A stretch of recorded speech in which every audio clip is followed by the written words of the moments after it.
Varias escuchas se comunicaron con nosotros y nos propusieron que organicemos más eventos. No es fácil porque pasó el auge de los eventos online y viajar está más difícil.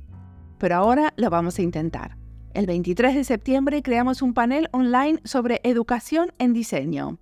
Vas a poder verlo desde nuestra página en YouTube, la página de Diseño y Diáspora en YouTube, y ahí vamos a entrevistar con Jorge Frascara a Úrsula Bravo de Chile, Carla Espinillo de Brasil y Edgar David Rincón Quijano de Colombia.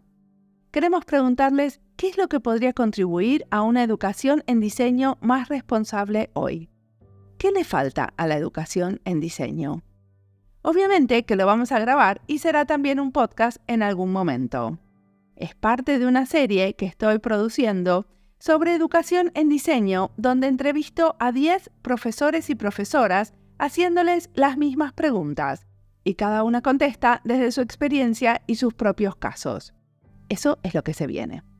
Pero no solo me gusta entrevistar a profesores de diseño, sino también a otros que vienen de otros lugares y trabajan en diseño. Entrevisté, por ejemplo, a 5 biólogos, a 16 antropólogas y muchos que estudiaron ciencias políticas o sociología. Carita Alegría es pedagoga y comunicadora. Ella trabaja en diseño dinamizando procesos de innovación. Es nuestra entrevistada de hoy. En esta charla hablamos de participación ciudadana, de compartir un río, de espacios seguros para imaginarnos un futuro mejor y de resolver problemas regenerativos. Mi nombre es Mariana Salgado, esto es Diseño y Diáspora.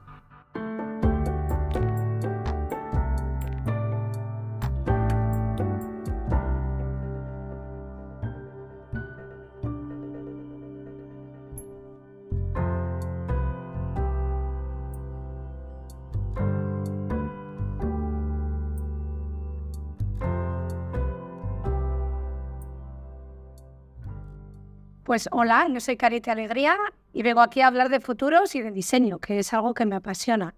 Principalmente, siempre me cuesta mucho presentarme, porque cada vez que me imagino me veo como un montón de personas, vamos, un montón de roles. Entonces, bueno, yo estudié Pedagogía, Filosofía y Ciencias de la Educación hace muchos años en Bilbao, en la Universidad del País Vasco, pero era jugadora de rugby a la vez. Entonces yo siempre digo que mi mayor universidad ha sido un campo de rugby, y donde he aprendido más cosas de la vida, del compañerismo, de la colaboración y del esfuerzo. Pero es verdad que con los años, poco a poco, y a la vez de, sobre todo a raíz de haber sido madre y haber hecho cambios en el trabajo para poder atender la maternidad, empecé a darme cuenta que todo lo que hago tiene bastante que ver con la pedagogía y con la filosofía, y poco a poco lo voy recuperando. Yo estudié pedagogía pensando que aquello no iba a servir de mucho, porque no me gustaban los niños, me gustaban los adultos. Y poco a poco me he dado cuenta que todo el tema de aprendizaje y de innovación está absolutamente vinculado. ¿Y de qué trabajas? Pues tengo una consultora propia y trabajo diseñando y dinamizando y facilitando procesos de innovación para empresas, para organizaciones, para ecosistemas, pero también para ciudades. Perfecto, y ahora me vas a contar algún proceso de innovación donde estuviste trabajando, ¿no? Pues sí, la verdad es que trabajo permanentemente en procesos de innovación. ¿Qué te interesa más? ¿Ir hacia futuros o ir hacia diseño? Podemos hacer una en el medio porque me interesan los futuros pensados desde perspectivas del diseño. La verdad es que está absolutamente relacionado, pero la gente pone más el foco en un lado o en otro, ¿no? Para mí el diseño es como poner conciencia al proceso y sobre todo intentar poner en el centro una pregunta a la que responder. Entonces, si quieres que hablemos sobre diseño y futuros y proceso largo, sobre el que llevamos mucho tiempo trabajando, pues estamos trabajando en Thinking Fadura, que es como repensar un espacio deportivo muy grande, tiene aproximadamente 20 hectáreas, y es repensarlo junto con la ciudadanía. Y añadiría, entre nosotras, repensarlo junto con la administración, que es un poco quien hace el encargo. Y aparte, para vos es perfecto que sos una deportista, ¿no? Esto de pensar un espacio deportivo. Sí, bueno, es deportista. Esto lo dejé hace tiempo, sobre todo en rugby, tengo 53 años ya, pero me apasionan otros entornos también, ecosistemas de innovación y otros sitios sobre donde todo pueda curiosear y experimentar. Pero vamos a lo concreto de este espacio deportivo. Contame un poquito de cómo fue el proceso de diseñarlo. Pues mira, todo empezó con un problema, como suele empezar casi todo, y era que este espacio deportivo, en aquel momento yo estaba trabajando como responsable de innovación o de diseño estratégico, no me acuerdo el nombre exacto, pero estábamos como repensando la organización y hacia dónde tenía que ir. Y emergió un problema muy grande porque este espacio deportivo, ya digo que es aproximadamente 20 hectáreas, está cruzado por un río, entonces era un espacio deportivo cerrado para las personas abonadas, socias, pero la intervención que iba a hacer la Agencia del Agua, que en Euskadi se llama URA, nos suponía que teníamos que abrir el río, dejar el río suelto, con lo cual todas las instalaciones quedaban abiertas. ¿Qué quiere decir abrir el río? O sea, que quedaba el río adentro del predio. Que hubiera como un paseo para que la gente, cosa que me parece muy lógica, pudiera hacer... que sea público. Que sea público y tenga unos paseos públicos y... Entonces, la primera evidencia, por ejemplo, es cómo podemos cerrar las instalaciones. Si esto no va a abrir, ¿cómo lo podemos cerrar? Y después de estar casi un año trabajando en esta pregunta, pues dándote cuenta cómo había que hacer las cosas y investigando, indagando, hablando con proveedores, yo estaba incomodísima, fatal. Yo sentía que ese era el camino y de repente un día descubrí que la pregunta estaba equivocada y que tenía que ser cómo abrimos Fadura. No cómo lo cerramos, sino cómo lo abrimos. Y en este caso, pues fue como, podríamos decir que es un ajá, pero no es un ajá porque llevaba mucho tiempo trabajando, me metí de lleno en cursos de innovación, de pensamiento de diseño, para hacer bien la pregunta. Y en base a esa pregunta era cómo abrimos este espacio deportivo y cómo lo hacemos participativo y en colaboración con la ciudad. ¿Y qué pasó? ¿Qué pasó? Pues que seguimos aprendiendo, que tuvimos que armar un equipo. Bueno, primero tuve que defender la idea, a ver si no me mataban, me echaban y querían seguir trabajando con la idea, con la pregunta que para mí era equivocada. Bueno, creo que lo vendí bien, lo expliqué bien y me dijeron, pues si lo ves claro, adelante. Era una administración con muy poca tradición de participación, porque estamos hablando del 2015, 2016. Hoy en día esto ha evolucionado bastante, pero en Euskadi todavía estaban muy abiertos los procesos de participación vinculados a presupuestos y cosas muy concretas, pero no a pensamientos abiertos, ¿no? Y bueno, una vez que se aprobó este marco de trabajo, pues hubo como varios trabajos en paralelo. Uno fue establecer el marco de apertura con el que se nos permitía abrir, ¿no? ¿Hasta dónde me permites abrir? ¿Cuánto de gobernanza? ¿Cuánto de toma de decisiones? ¿Sobre qué espacios? ¿Sobre qué cuestiones? Entonces, toda esa cuestión de marco fue muy importante. Y luego también empezamos una línea de trabajo para hacer pedagogía de la participación con la propia ciudadanía y clubes y organismos deportivos, ¿no? ¿Eso qué quiere decir? ¿Como enseñarle a la gente a participar? Más que enseñarle, mira que soy pedagoga, yo creo que se enseñamos muy pocas cosas. Generar contextos de aprendizaje. Aprender participando, aprender haciendo. Tener un poco la paciencia y la poca exigencia de que todo salga bien desde el principio, sabiendo que tenemos que generar entornos de aprendizaje para todos, tanto para la administración como para la propia ciudadanía como para el equipo gestor, ¿no? En este caso. Para entonces yo ya me hice con un equipo multidisciplinar de gente con la que podía trabajar. Esto no se puede hacer sola, indudablemente, de gente dentro de la administración y de fuera. Y a partir de ahí pues empezamos a desarrollar un proceso participativo muy grande, una apertura muy grande para entender cuáles podían ser todos los problemas, proyectos, sueños que la gente pudiera tener. ¿Y qué quiere decir grande? ¿Que mucha gente participaba? Sí, participó mucha gente, se escuchó de todo, como muy abierto. A veces pones el foco de algo en algo más concreto, más pequeño, más tangible, más manejable, pero aquello se abrió, a ver qué pasaba. Y me acuerdo que recibimos más de 5.000, 6.000 sugerencias participadas. Sí, por eso hubo un volumen muy, muy grande también de análisis de datos y de clusterizar todo aquello y entender en qué podía derivar. Y al final, bueno, conseguimos como meterlo en 30 proyectos. Ahora, visto con el tiempo, me doy cuenta, ahora que estamos con diseño de futuros, que realmente lo que estábamos haciendo era empezar a imaginar el futuro, qué podía pasar. Pero es verdad que sin técnica y sin conciencia de lo que estábamos haciendo. ¿Por qué decís que esto tiene que ver con imaginar en futuro? Se imaginaba en el futuro, pero era un futuro como cercano, ¿no? Porque cuando hablamos de futuros, en general estamos hablando más como a 20, 30 años. Porque nos pasó un poco eso, efectivamente, cuando te pones a imaginar, podríamos imaginar el problema inmediato y eso lo sabes hacer y te puedes poner a hacer, ¿no? Yo siempre digo, cuando conoces el problema, conoces la solución, haz, ponte en acción. Y esto tiene dificultades, ¿no? En la gestión pero a veces los problemas son emergentes, están un poquito más lejos, están emergiendo, no tienen formas claras y para todo esto hay que generar espacios de experimentación, de laboratorios de aprendizaje con la ciudadanía, laboratorios de desarrollo, pero también nos surgieron problemas que de hecho ahora, casi 10 años después, todavía le estamos dando forma. Los problemas de futuro, los que sí que iban lejos, y para esto hay que imaginar. Entonces hacíamos un poco todo, ver qué problemas tienes ahora de gestión que hay que resolver, ver qué está emergiendo, que quizá no sabemos cuál es la respuesta óptima. Tenemos el compromiso de ponernos a experimentar rápido y otras cosas que están allá y que vamos a ver lo que pasa, pero vamos a empezar a imaginarlas y sobre todo vamos a empezar a imaginarlas colectivamente, que para mí es lo realmente importante, ¿no? ¿Y qué cosas hicieron que vos podés decir, bueno, acá experimentamos rápido? Una de las primeras cosas que empezamos a experimentar fue, por ejemplo, teníamos un espacio que no lo querían meter en el proceso participativo porque se había quemado y querían rápidamente ponerlo en la lógica tradicional de pliego, licitación, que venga alguien, lo arregle y lo vuelva a levantar. Y bueno, conseguimos rescatar ese espacio para poder experimentar rápido. De hecho, se ha convertido en el laboratorio de todo el proceso.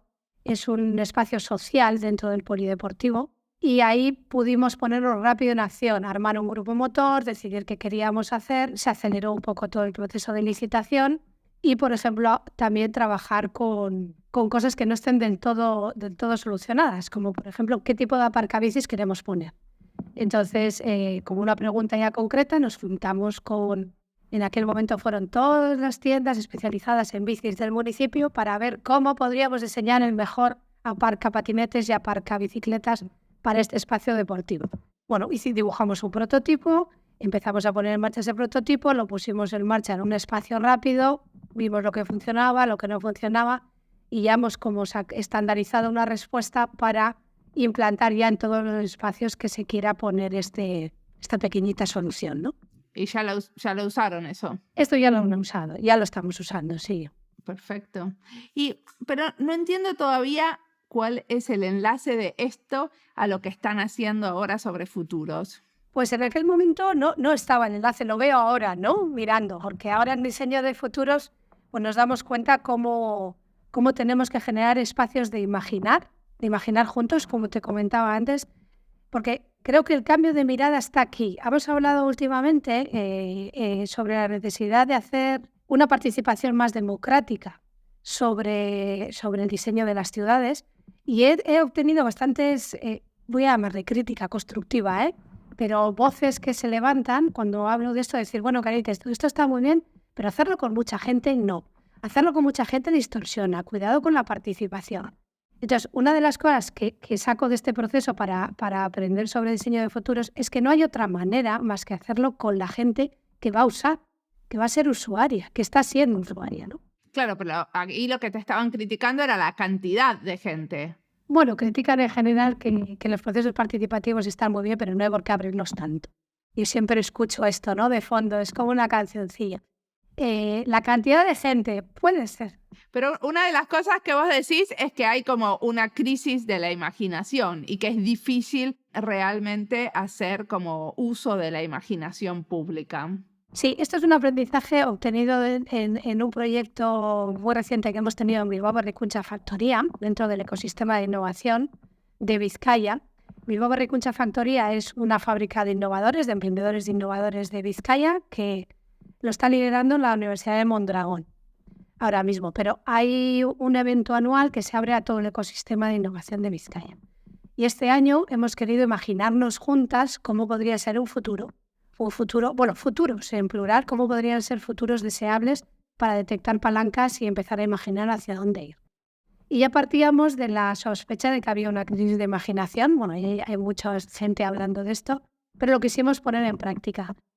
Y sí que nos hemos encontrado que es verdad que la gente cuando le pide soñar, estamos tan frustrados, estamos tan en lo negativo, Estamos tan contaminados por las noticias, por las malas noticias, vamos a decir así, que la gente tiene realmente poca voluntad, pocas ganas, seguramente sean por ganas, o poco entrenamiento en imaginarse un futuro mejor. Entonces, esto lo pudimos experimentar seguramente porque estamos en un contexto en el que por primera vez el futuro no es positivo, ¿no? Sí. ¿Y qué hicieron ustedes para avivar ese fuego y motivar? Pues aquí entra en juego para mí algo que es fundamental con el diseño, ¿no? Para mí en el diseño hay case, ¿no? ¿Qué diseño? El objeto. ¿Quién diseña? Que aquí ya hablo siempre de la mirada colectiva. Pero luego está la facilitación, que es qué diseñadores o qué equipo de diseño se pone al servicio de facilitar el proceso. Y esto me parece fundamental. Entonces lo que hicimos es facilitar el proceso. ¿Cómo? Pues un elemento fundamental es generar un contexto donde la gente esté segura y pueda participar tanto en el proceso del espacio deportivo, que pasó hace 10 años, como este, que pasó hace un mes. Es muy importante que la gente sienta que está en un contexto seguro, donde digas lo que digas, se te va a respetar y estás aportando, ¿no? Y nadie te va a agredir, aunque sea emocionalmente. Eso es fundamental y se dice fácil, pero no lo es. Pero también hay otra cosa que para nosotros es muy importante, que es incorporar estimulantes, ¿no? Y en nuestro caso fue el juego serio. Nosotros trabajamos en ese caso concreto con cartas Dixie, que son unas cartas, para quien no lo sepa, pues muy evocativas, de metáfora, que vienen muchos dibujos. Sí, yo las uso un montón, porque son cartas para contar historias, ¿no? Eso es. Entonces, a base de poner esas cartas o trabajar en pequeños grupos, cada vez que hacíamos una pregunta, les pusimos en 8 contextos. En este caso, como los categorizamos, ¿no? No estaban todavía interconectados. La sociedad, las relaciones, la salud. Elegimos como 8 temáticas vinculadas con la economía, la tecnología y la sociedad, para que la gente pudiera, a base de historias, primero contar el hoy, y luego usamos las mismas cartas y las mismas técnicas, pero para imaginar el futuro, ¿no? Porque como tú has dicho, estas cartas es para contar historias. Entonces tienen un poder muy potente, que es el poder de la metáfora, que lo que te hace es evocarte algo que ni siquiera igual no lo tienes en la consciencia, pero te ha tocado algo en el corazón, no sabes por qué has elegido esa carta y arma una historia, ¿no? Entonces lo que hacemos es generar esos espacios seguros también con juego serio, porque pensamos que jugar, experimentar, tocar y salir de lógicas un poco más formales, ¿no? Más serias, en ese sentido. ¿Y qué historias aparecieron? ¿Te acuerdas de alguna? Pues las historias de futuro, sí, fueron increíbles. Bueno, primero aparecieron en el presente, porque hicimos a la gente primero un ejercicio de presente, porque es más fácil, ¿no? Por guardar un poco ahí el flow de la sesión, de ir de lo más fácil a lo más difícil, no poner a la gente. Entonces, en el presente fue curioso porque grupos de 4 o 5 personas mixtos de diferentes empresas, organizaciones, estudiantes, pues no más de 20 minutos trabajando en el presente, hicieron como una radiografía y una foto súper compleja de lo que está pasando en el mundo hoy. Desde temas de cambio climático hasta crisis de la educación, de la sanidad. Y luego en el futuro salieron historias increíbles de cómo podría ser un mundo más sensible, que tuviera más compasión, donde lo humano y lo no humano convivieran en una ciudad. Ahora no me acuerdo exactamente, pero bueno, cosas que estás escuchando a la gente y dices, wow, lo que acaba de salir aquí en un experimento de 20 minutos, ¿no? Sí. ¿Y qué pasa con esas historias que armaron a futuro? ¿Cómo sigue? Pues ahora mismo está en proceso, justo este proyecto, se está armando la narrativa. Hemos rescatado todas las historias que salieron, 4 escenarios futuros posibles, porque es muy importante cuando hablamos en futuros hablar de futuros plurales para tener claro que no estamos haciendo una profecía ni una adivinación, ¿no? Hay 4, lo que queremos hacer ahora es hacer una devolución a todas las personas que participaron y contar a quien no pudo participar para volver a juntarnos y a partir de ahí entender cuáles pueden ser las palancas donde podemos empezar a experimentar hoy. Y desde todo esto, ¿dónde estamos cerca de empezar a activar un laboratorio, una reflexión, un conversatorio, artefactos, cualquier artefacto que nos permita empezar a vivirlo, con el compromiso de seguir compartiendo. Y este es un trabajo que vos haces como consultora para la ciudad de Bilbao. Sí, en concreto este de Bilbao sale porque formo parte del equipo de dinamización del ecosistema. Mi empresa tiene una oficina allí, es como un centro de negocios. Y hace tiempo me preguntaron, oye, Cari, ¿te quieres colaborar con nosotros en dinamizar el ecosistema? A mí y a Adriana, Gabriela Raca, que es mi compañera, que es argentina. Y dijimos, pues claro, estamos encantados. Entonces sale fruto del trabajo de colaboración que hacemos en el equipo que se llama Bizi Bizirik, que en euskera es como vivir la vida o dar vida a donde estamos viviendo.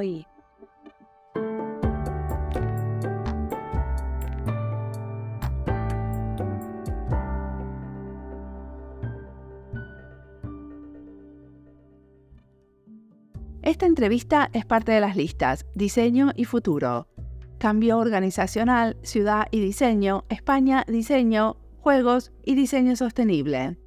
Las listas las encuentran en Spotify, YouTube y en la sección de recomendados de nuestra página web. Y si están buscando algo y no lo encuentran, pueden contactarse con nosotras o usar nuestro chat que lo encuentran a la derecha abajo en la página web. Carite habla de la necesidad de generar espacios de experimentación, donde nos podamos sentir seguras, donde no se discrimina y se piensa en grupo. Muchas de nosotras, como Carite, ponemos mucho cuidado en la facilitación, porque depende de cómo se crean estos encuentros, el tipo de ideas que salen y también de cómo el grupo se compromete en hacer posible esas ideas que salen y que no se queden encajonadas. Durante las vacaciones estuve leyendo un libro de Priya Parkett, El arte de reunirse, The Art of Gathering, en inglés. Y ella se toma el trabajo de explicar cómo elegir un lugar, cómo crear una buena controversia, aceptar el final y sacarle el jugo a la presencialidad. Tiene muchas reflexiones interesantes sobre diversos tipos de reuniones de trabajo, con amigos y con familiares. Tiene ideas para cuándo es mejor tener una conversación entre muchos y cuándo en pequeños grupos. Muy recomendable para los que están en esto de diseñar encuentros. Sigamos ahora escuchando a Carite, que tiene mucho más para contarnos.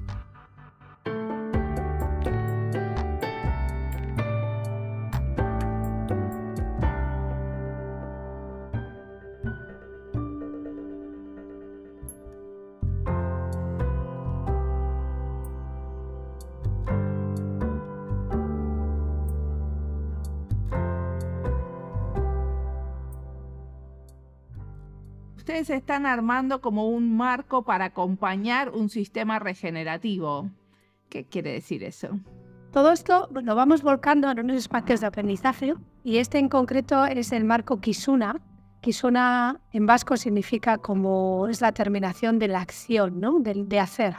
Y en este marco es, vale, vamos a pensar futuros, vale, vamos a innovar para resolver problemas de la ciudad para el futuro también. Pero vamos a hacerlo dentro de un marco regenerativo. Ya no vale con hacer bien las cosas, sino hay que hacer bien las cosas no solamente de manera sostenible, porque ya vamos tarde, sino que lo que hagamos tiene como que regenerar. Regenerar el planeta, regenerar el suelo, pero también regenerar las redes sociales, ¿no? Regenerar la imaginación, regenerar la empatía, regenerar un poco el mundo. Entonces, desde este enfoque regenerativo, lo que vamos desarrollando en Kisuna, todos los aprendizajes que vamos teniendo en un montón de proyectos, nos vamos volcando a este espacio y ahora mismo es como un marco que pretende, poniendo la vida en el centro, no a las personas, porque esto también es algo que aparece mucho en el diseño, ¿no? Poner a las personas en el centro. Es lo regenerativo, cambia a las personas por la vida, incorporar lo humano y lo no humano. Y poniendo la vida en el centro, nos podemos fijar en esos escenarios. Hablaba antes de sociedad, tecnología y economía, son como las tres grandes miradas que ponemos.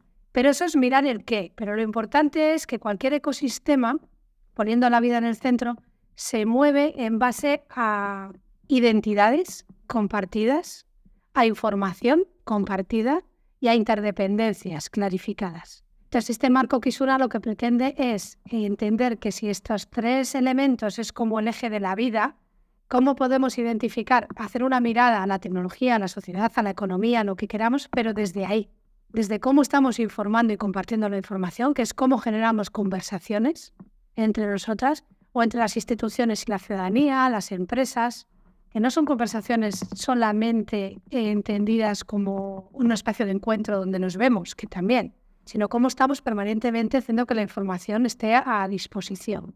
Cómo generamos interdependencia, qué espacios están generando interdependencia, está clarificada, están todos los agentes, quién no está, por qué no está, y entidades, ¿no? ¿Quiénes somos, cómo actuamos, qué capacidad de gobernanza tengo? Pero cuando ustedes dicen que colaboran también no solamente con los humanos, ¿no? Sino con lo más que humano o con las otras criaturas de la Tierra, ¿cómo se los invita a los demás? ¿Qué ejemplos tienen de ese tipo de trabajo? Pues lo que vamos haciendo, claro, no digo tanto que colaboramos, que ojalá pudiéramos llegar a tener espacios de experimentar esto, sino que les tenemos en cuenta, les ponemos en el centro. Entonces, lo que hacemos es en este proceso incorporar preguntas durante todo el proceso. Kisuna tiene como 3 etapas, una de fotografiar el presente, de investigar qué está pasando, una de hacer sentido, de generar sensemaking, un sentido compartido, y es aquí donde intentamos dar sentido a lo que ha salido. Y ahí es donde incorporamos, si estamos todas las almas, lo viviente, lo que tiene vida, ¿no? Está la naturaleza, están los insectos, está a base de preguntas, utilizando mucho juego serio también, o provocando, metiendo, a veces hemos metido, puede ser figuras de Lego o juguetes de peluche, ¿no? ¿Cómo incorporas estas vidas en lo que estás imaginando? ¿O cómo le afecta? O sea, que usan los Legos y los juguetes de peluche para imaginarse estos otros actores en el ecosistema. Ojalá pudiéramos invitarles y generar. También es verdad que en la medida de lo posible es muy difícil, pero buscamos intervenir en espacios naturales. Es decir, en vez de buscar una sala estupenda para trabajar, pues vamos a un sitio que tenga un jardín donde podamos trabajar. Entonces yo creo que naturalmente esto sale y se evoca. Es cierto que no prestamos atención a los espacios en los que trabajamos, en casi ninguna organización, y tampoco prestamos atención a los espacios que usamos para generar este tipo de experiencias colectivas, porque incrementan los gastos. Entonces, Carite, ¿esto es absolutamente necesario? Pues para mí sí, pero si quieres recortar hay otros. Y decime, ¿qué cosas te están inspirando en este momento? ¿Qué estás leyendo, escuchando o mirando? Sí, me inspira mucho ser y estar. Además de leer, entonces estar mucho en contacto con la naturaleza. Me inspira mucho tu podcast también, que no suelo leer, escuchar cuando voy en el coche. Y luego, pues estamos estudiando mucho ahora de diseños de culturas regenerativas. Pues ahora mismo lo que justo estoy leyendo, voy poco a poco porque da que pensar, es diseñando culturas regenerativas. ¿De Daniel Wall? Sí, Daniel Christian Wall. ¿Lo escuchaste en mi podcast? Tengo una entrevista con él. Lo escuché y entonces compré el libro y me encantó. Y luego tengo otro que es Nodos, que es de Gustavo Ariel y Víctor Bermúdez, y sobre todo tiene unas metáforas increíbles en la apertura de cada capítulo, de lo que es metáfora, de lo que es complejidad, de lo que es cosmos. También estoy leyendo ahora mismo Alicia en el País de las Maravillas, que quería rescatarlo. Perfecto. ¿Y cómo van a trabajar con el futuro? ¿Qué te parece hacia dónde está yendo esta investigación tuya en futuros? Estamos trabajando como en 2 líneas. Una para terminar de abrir ya este marco generado con Creative Commons, abierto, para empezar a generar conversaciones en torno a él, empezar a experimentarlo más claramente y abrir un Kisuna Lab, un laboratorio en torno a todo esto, para que quien lo use, lo ponga en marcha y le sirva, pues generar un espacio donde podamos aprender juntas. ¿Qué sería un laboratorio ciudadano, digamos? ¿Algo abierto a que cualquiera pueda entrar y participar? Sí, pero no tanto ciudadano, sino pensado más en diseñadores que lo estén implantando. O sea, pensado más en facilitadores, en gente que esté trabajando con esto. Como una especie de red de facilitadores. Eso de es. Gente trabajando con el futuro. Eso es. Ok. ¿Y eso cuándo se abre? Eso es muy interesante. Pues queremos abrirlo en breve. Lo que pasa es que entre el trabajo, los encargos y que estamos intentando vivir, no solamente trabajar, tener un ritmo de vida un poco más sosegado, pues las cosas cuestan. Pero creemos que para septiembre podremos abrir el espacio, dar a conocer el marco y empezar a generar ya este espacio abierto.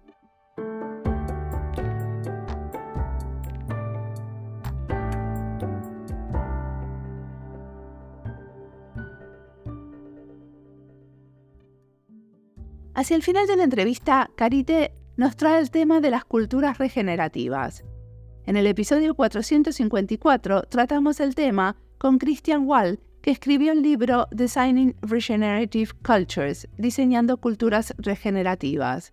Si les picó la curiosidad con el tema, pueden escuchar ese episodio. Y en breve vendrá una entrevista con Ronald Sistek, que desde Chile trabaja en la misma línea. En algún momento pensé en hacer una serie sobre el tema, pero no todos los que quise entrevistar aceptaron el desafío. Por ahora habrá episodios sueltos. Carité también nos invita a prestar atención a los espacios donde trabajamos. Últimamente vengo viendo que hay bastante investigación sobre cómo los espacios para estudiar influencian en el aprendizaje. Incluso hablamos de esto en el episodio anterior. Si los espacios influyen en el aprendizaje, también influyen en las dinámicas de colaboración. No solo cómo organizamos las sillas en el espacio, sino cómo es el espacio del encuentro o de la reunión. Por ejemplo, en las reuniones que se hacen para negociaciones de paz, hay diseñadores de interiores dedicados a buscar espacios y a diseñarlos. Si lo que queremos es experimentar cómo tendrían que ser esos espacios, para que diferentes personas se sientan acogidas y cómodas. Algo me dice que vamos a seguir con el tema de alguna manera. ¿De qué manera prestas atención a los espacios donde armas reuniones o encuentros para diseñar? Si quieres contarnos, siempre puedes usar nuestros medios sociales. Como siempre, la música del podcast es de Antonio Zimmerman, el diseño y sonido es de Julián Pereira. Este podcast está publicado con licencia creativa común con atribuciones. Esto fue Diseño y Diáspora. Pueden seguirnos en nuestras redes sociales en YouTube, Instagram, LinkedIn y Twitter o visitar nuestra página web diseñoydiaspora.org. No olviden recomendarnos y recomendar nuestros libros. Nos escuchamos en la próxima.